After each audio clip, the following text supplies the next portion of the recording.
Now, in my bodybuilding experience, in all my years in the gym, 30 years I've been training, 30 years in the gym, 25 years working with customers, helping people create their lives.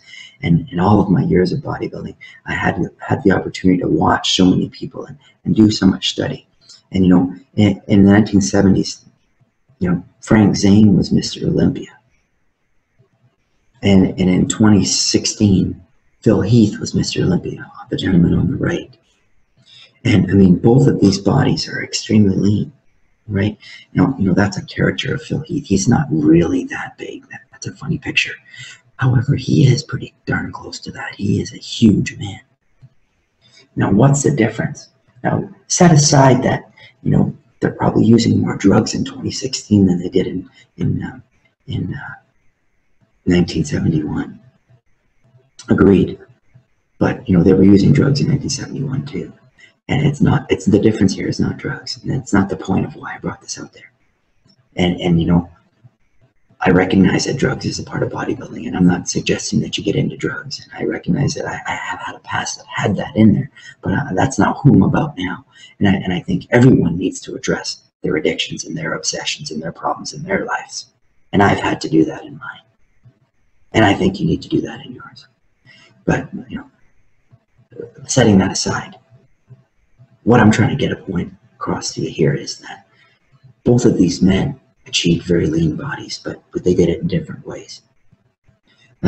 Frank Zane in the 1970s achieved a very lean body by very low fat diet. That means he ate higher carbohydrate and very high protein diet and reduced his fats. Phil Heath achieved a very lean body in 2016 by raising his protein and fats and reducing his carbohydrates. Both of them achieved extremely lean bodies. Now, how is that possible? Why is that possible? One thing is that each of us are all individuals. That's one thing for sure. But it's more than that. They have something in common. Both diets are extremely low in calories.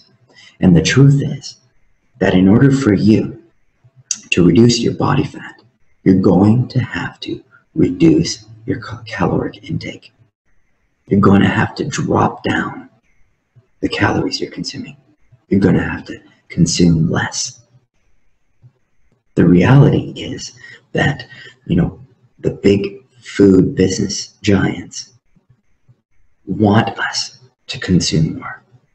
So we are marketed through TV, through billboards, through advertisements of all kinds, through even teachings from trainers. I know that I'm guilty of sharing some of this incorrect information over my past years. I used to tell people, you need to eat